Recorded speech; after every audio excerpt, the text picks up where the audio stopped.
محمد صلی علی رسول کریم اما بعد فاعوذ باللہ من الشیطان الرجیم بسم اللہ الرحمن الرحیم قال اللہ تبارک وتعالی فی القرآن المجید قوا انفسکم واہلیکم نارا وقودها الناس والحجارہ۔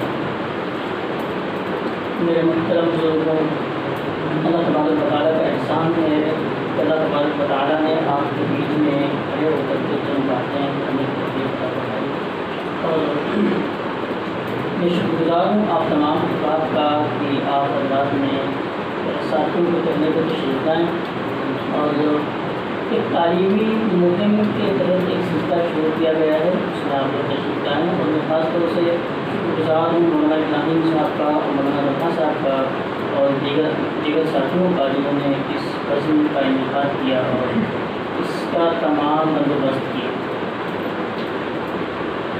میرے محترم بزرگوں، دوستوں، آج کے جو حالات ہیں ان سے ہم سب واقف ہیں، اور ہمارے خلاف اس قسم کی سازشیں اور منصوبے بنائے جا رہے ہیں، چاہے وہ تعلیمی میدان میں ہو چاہے جس میدان میں ہو، ہمیں پیچھے کرنے کی کوشش کی جا رہی ہے۔ میرا تعلق بچپن سے تعلیمی سسٹم میں رہا ہے، امتحان رہا ہے، پڑھائی وغیرہ کے ساتھ ساتھ میں، اور تعلیم میں نے مستقل جاری رکھی ہوئی ہے، تو علی گڑھ اور دہلی وغیرہ اس قسم کی جگہوں پہ جانا رہتا ہے اور وہ تعلیم لینا سکتی ہوئی ہے۔ تو اسی کے تحت ایک پڑھن کے دل میں کیوں نہ ہم محنت کریں، وہ تمام تعلیم کے سسٹمز کو ہائر ایجوکیشن جو ان جگہوں پہ ہے اپنے یہاں کیوں نہیں ہو سکتی؟ کیوں ہمارا کسی چیز کی کمی نہیں ماشاء اللہ، اصحاب الخیر بہت لوگ ہیں ماشاء اللہ، سب ہو سکتا ہے، بس ایک کارواں ایک شروعات کی ضرورت تھی، وہ شروعات ہوئی الحمدللہ، اور انشاءاللہ یہ شروعات ہی نہیں ہے بلکہ انشاءاللہ یہ مستقل سلسلہ جاری رکھا جائے گا، اور جو ایجوکیشن کے ایکسپرٹ ہیں ان کو اس قصبے کے اندر انشاءاللہ بلایا جائے گا، اور ان تمام ایکسپرٹ سے انشاءاللہ ہم سب مل کر کے رہنمائی حاصل کریں۔ آج کا جو گفتگو آج اس موضوع کے تحت کرنا ہے وہ ہے تعلیمی و تربیتی پروگرام۔ اسی کے تحت میں نے آپ حضرات کے سامنے ایک آیت قرآن کریم کی ایک آیت تلاوت کی ہے، جس کا ترجمہ ہے O believers save yourself your families from a fire whose fuel is men in spirit. اے ایمان والوں، اپنی جانوں کو اور ساتھ ساتھ میں اپنے گھر والوں کو اس آگ سے بچائیے جس آگ کا ایندھن انسان اور پتھر ہے۔ یہ آیت ہے جو قرآن کریم کی، یہ براہ راست تعلیم کے سلسلے میں کہ ایک شخص پہ لازم ہے کہ وہ اپنی تربیت کے ساتھ ساتھ اپنے نیک اعمال کرنے کے ساتھ ساتھ اپنے گھر والوں پہ فوکس کرے، اپنے گھر والوں پہ دھیان دے کہ وہ بھی اسلام کے تحت آئیں، وہ بھی نیک کام کریں، تاکہ دونوں لوگ مل کر کے جہنم کی آگ سے آزاد ہوں۔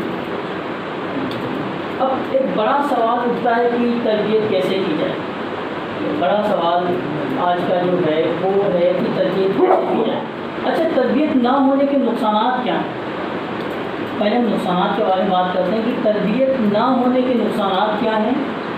تو آج ہم دیکھتے ہیں کہ گھر گھر میں لڑائی اور جھگڑا ہے، والد میں، والدین میں، والد اور والدین کے ساتھ، بھائی بھائی کے ساتھ، بھائی بہن کے ساتھ، چھوٹے بڑے کے ساتھ، سب کے ساتھ ایک نزاع کا عالم ہے، ایک کانفلکٹ ہے، ایک تصادم ہے، ایک جھگڑا ہے۔ اس کا واحد نتیجہ یہ ہے، اس کا جو مین فیکٹر ہے وہ یہ ہے کہ ہم نے اپنے گھر والوں کی تربیت نہیں کی۔ اگر تربیت کرتے تو جو آج یہ لڑائی جھگڑے ہیں وہ نہ ہو۔ صرف تربیت کی کمی ہے جو ہمارا معاشرہ آج تصادم کا شکار ہے، صرف تربیت کی کمی۔ اب تربیت کہاں سے شروع کی جائے؟ سب سے بڑا سوال ہے کہ تربیت کہاں سے شروع کی جائے۔ تو تربیت کے لیے کہا جاتا ہے کہ سب سے بڑی ذمہ داری والدین، سب سے بڑی ذمہ داری آتی ہے تربیت کے سلسلے میں وہ والدین کہ والدین سب سے پہلے تو اپنی ایک لسٹ بنائیں کہ میرے اندر کن کن چیزوں کی کمیاں ہیں، یعنی ہمارے اندر کس چیز کی کمی ہے۔ ایک سائیکولوجی ہے کہ اگر والدین کے اندر جن جن چیزوں کی کمی رہتی ہے، والدین کے اندر جن جن چیزوں کی کمیاں رہتی ہیں، وہ ساری کمیاں ٹرانسفر ہوتی ہیں اولاد کو۔ آپ لوگ ماشاء اللہ مدراز ہیں اور صاحب تجربہ ہیں، آپ لوگ ماشاء اللہ اس کا اندازہ ہوگا آپ کہ جن جن چیزوں کی کمیاں والدین کے اندر پائی جاتی ہیں، وہ سیم کمیاں ٹرانسفر ہوتی ہیں اولاد کو۔ تو سب سے پہلی ضرورت ہے کہ جو والدین ہیں، جو ماں باپ ہیں، وہ اپنے پہ فوکس کریں، اپنی ذات کو بنائیں، اپنے اندر جو کمیاں ہیں ان کو پورا کریں۔ تو میرے بھائی اس کا آسان سا طریقہ یہ کہ آپ ایک نوٹ بنائیں، چاہے وہ ڈائری کی شکل میں ہو، چاہے وہ اپنے ذہن میں خاکہ تیار کریں کہ ہمارے اندر کن کن کمیاں ہیں، ہمارے اندر کون سی کمیاں ہیں، تو ان کو نوٹ ڈاؤن کریں، کاپی پہ یا ذہن میں خاکہ بنائیں، تیار کریں، پھر ان کمیوں کو دور کرنے کی کوشش کریں۔ پہلے مرحلے میں یہ کام کرنے کی ضرورت ہے۔ ہر والد کی ذمہ داری ہے، ہر ماں کی ذمہ داری ہے کہ اپنی کمیاں پوری کریں۔ مثلاً کمیاں کس چیز کی پوری کریں؟ اب انسان اپنے بارے میں آبزرو کرے، مشاہدہ کرے کہ میرے اندر کون سی کمی رہ جاتی ہے۔ مثلاً نوٹ تیار کرے کہ کن کن کمیوں، کون سی کمیاں ہمارے اندر ہیں۔ غصے میں آ جاتے ہیں، یا بات کو سمجھے بغیر فیصلہ کرنا شروع کر دیتے ہیں، یا بات کو سمجھا نہیں ہے اور تیز ہو جاتے ہیں، یا نماز ہے کہ نماز میں کن کن چیزوں کی کمی ہماری ہے، کلمہ ہمیں مکمل یاد ہے کہ نہیں یاد ہے، اس کا ترجمہ ہمیں آتا ہے کہ نہیں آتا ہے، کھانے کے وقت ہم جب فیملی کے ساتھ بیٹھتے ہیں تو ہم خود دعا کھانے کی پڑھتے ہیں کہ نہیں پڑھتے ہیں، جب گھر میں کوئی مہمان آتا ہے تو اس کا ہم قاعدے سے اسلامی طریقے سے استقبال کرتے ہیں کہ نہیں کرتے ہیں، گھر میں کوئی مہمان آیا، اب ہم غصے میں آ کے روز مہمان آتے جاتے رہتے ہیں، تو یہ جو تمام کیفیت انسان، یہ جو تمام ایکٹیویٹیز ہیں انسان کی، یہ سیم ٹرانسفر ہونے والی ہیں آپ کی نسلوں پر۔ تو میرے بھائیوں، ان تمام چیزوں کو آپ ضرور کریں، ڈائری بنائیں اپنی آپ۔ سب سے پہلے تو توحید پہ دھیان دیں، کلمے کو صحیح سے یاد کریں، اس کے مفہوم کو صحیح سے یاد کریں۔ دوسرے مرحلے میں نماز وغیرہ کو رکھیں کہ نماز وغیرہ میں جن جن چیزوں کی کمی ہے ان کو پوری کی جائے، روزہ رکھنا ہے، اس کی نیت وغیرہ ہے، اس کے کچھ اصول وغیرہ ہیں، پاکی اور صفائی ہے، اس کے کیا اصول ہیں، کن کن مرحلوں میں انسان ناپاک ہو جاتا ہے، کیسے پاک ہو۔ یہ تمام جو چیزیں چھوٹی بظاہر یہ تمام چیزیں وہ ہیں جو چھوٹی چھوٹی ہیں، لیکن یہ بہت اہمیت کا ہے، کیونکہ بچے کی تربیت کا جو پہلا مرحلہ ہے وہ ماں کی گود اور والد۔ آپ بچے کو چاہے جتنے بزرگان دین کی کتابیں پڑھوا رہے ہیں، لیکن اس کے لیے جو سب سے بڑا بزرگ ہے اس کا باپ ہے۔ آپ بچے کے لیے جو عظیم مائیں گزری ہیں ان کے پاس کتنے آپ واقعات اور قصص اور اسٹوریز کو پڑھوا رہے ہیں، لیکن اس بچے کے لیے جو رول ماڈل ہے وہ اس کی ماں ہے۔ اب بچہ 7 سال کی عمر تک بچے کے اندر یہ جذبہ رہتا ہے کہ جو میرے والد کر رہے ہیں، جو میری والدہ کر رہے ہیں وہ میں کام کروں۔ 7 سال کی عمر تک بچے کے اندر ایک جذبہ رہتا ہے کہ جو میرے والدین کام کر رہے ہیں یا میرا بڑا بھائی کام کر رہا ہے وہ میں کام کروں۔ پلیٹیں بھی دھوئے گا، برتن بھی صاف کرے گا، جھاڑو بھی لگانا چاہے گا، وہ اگر والد صاحب بیٹھ کے مطالعہ کر رہے ہیں تو کتابیں جا کے اٹھائے گا، پڑھے گا نہیں، کتابیں اٹھائے گا، وہ کھیلے گا ان سے۔ یعنی ہر وہ کام 7 سال کی عمر تک سائیکولوجیکل کے اعتبار سے 7 سال کی عمر تک بچہ ہر وہ کام کرنا چاہتا ہے جو اس کے والدین کرتے ہیں۔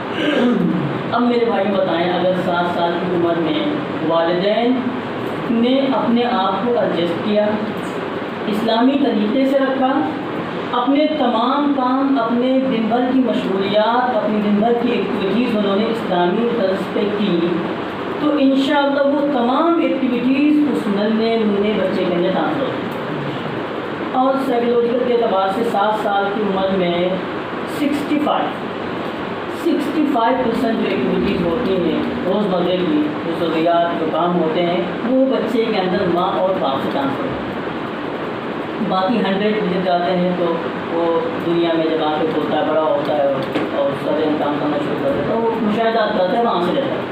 لیکن 65 جو ایکٹیویٹیز ہیں وہ والدین سے آتی ہیں۔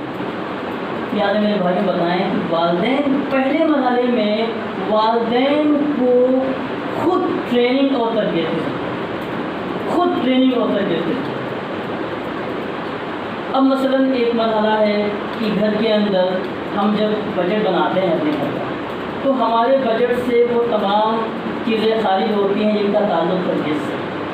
مثلاً بجٹ بنا، اب اس میں سے بچے کے لیے چھوٹی چھوٹی اسٹوریز وغیرہ کی کتابیں لائی جائیں جس میں تصاویر وغیرہ بنی ہو، مثلاً مسجد کی تصویر بنی ہو، اب بچے نے دیکھا اچھا ٹھیک، اب یہ کیا ہو، پوچھے گا ابو کیا بنا ہو، اب والد بتا رہے بیٹا مسجد بنی ہوئی جس میں ہم نماز پڑھنے کے جائیں۔ اب اس کے ذہن میں ایک چیز بیٹھی، یہ مسجد کیوں بنی ہوئی؟ بیٹا اس میں ہم اللہ کی باتیں کرتے ہیں۔ اللہ کون ہے؟ اللہ وہ ہے جس نے ہم سب کو پیدا کیا، جو ہم سب طرح سے۔ تو اس طریقے سے ہم بچپن سے بچے کو آہستہ آہستہ اس کو پڑھا سکتے ہیں، ہم وحدانیت سے تمام کہانیاں ہم بچے کو سنا سکتے ہیں، بتا سکتے ہیں، اور آگے چل کر کے وہی بچہ جب بڑا ہونا شروع ہوگا تو اس کی ہم فہرست بنا سکتے ہیں، اس کو دعائیں یاد کرا سکتے ہیں صبح و شام کی۔ اچھا، بچے کو چیزوں کو اگر آپ یاد کرانا چاہتے ہیں تو اس کا واحد فارمولہ ہے کہ آپ خود اس پہ عمل کرنا شروع کریں۔ آپ کھانا کھانے بیٹھیں، دعا پڑھیں تیزی کے ساتھ، آہستہ آہستہ آہستہ بچہ اس کا عادی ہوگا۔ ہمیں بچے کو چیزوں کا عادی بنانا، اس پہ فورس اور دباؤ نہیں ڈالنا، اس کو پکڑ کے بیٹھ دعا یاد کر بیٹھ کر، ایسے نہیں آتا، اسے عادی بنا دیں، آہستہ آہستہ اس کے سامنے تمام ایکٹیویٹیز کی جائیں تاکہ وہ آہستہ آہستہ عادی ہو۔ اور آپ جانتے ہیں کہ معاشرے میں اس وقت اتنی برائیاں ہیں، اگر آپ اپنے بچے کو خود کنٹرول نہیں کریں گے، اگر آپ اپنے بچے کی خود تربیت نہیں کریں گے تو اسکول، کالج، یونیورسٹی آپ کے بچے کی تربیت نہیں کریں گے۔ کوئی نظام تعلیم ہندوستان ایسا نہیں ہے جو بچے کی تربیت۔ اچھا، مدارس جو ہیں ان کا ایک الگ سبجیکٹ ہے، مدارس جو ہیں ان کی ایک الگ پڑھائی ہے۔ اس پڑھائی کے ساتھ ساتھ میں اگر والدین بھی شریک ہو جائیں تو سونے پہ سہاگا۔ لیکن اب مسئلہ کیا ہے بھائیوں، آج کل ہمارا جو عام رجحان والدین کا بڑھتا چلا جا رہا ہے وہ مدارس کی طرف کم، اصلی تعلیم کی طرف زیادہ ہوتا ہے۔ تو اب اصلی تعلیم دینا وہ گناہ نہیں، آپ دیں بچے کو، اصلی تعلیم کی ضرورت ہے۔ اچھا، دین کا جہاں تک ہی مسئلہ ہے، طلب العلم فریضۃ علی کل مسلم و مسلمہ، علم دین کا حاصل کرنا ہر شخص کے فرض ہے۔ اتنا علم دین حاصل کر لے بچہ کہ وہ حلال اور حرام میں فرق کر سکے، دنیا کے ساتھ ساتھ میں اپنی آخرت بنا سکے، وہ دنیاوی معاملات کے ساتھ ساتھ وہ اپنے اخروی معاملات کو درست کر سکے۔ اور اگر والدین اس کا ساتھ دے دیں، اس مرحلے میں اگر والدین اس کا ساتھ دے دیں، والدین بھی اس کی تربیت میں شریک ہو جائیں، اس کی تربیت کرنے میں اسکولنگ کے ساتھ ساتھ، تو وہ بچہ جب نکل کر کے باہر آئے گا تو کچھ اور وہ بچہ ہوگا جسے ہمیں مستقبل میں جو جا کر کے آگے کچھ کام کرے گا، اچھے کام کرے گا۔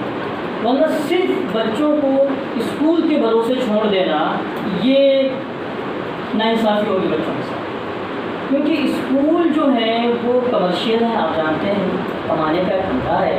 بچوں کے ننھے منھے بچے ہوتے ہیں، ایک لمبا سا کورس بچوں کی پیٹھ پہ ڈال دیا جاتا ہے، ٹھیک ہے نا، وہ آپ سب لوگ واقف ہیں تمام چیزوں سے، لہٰذا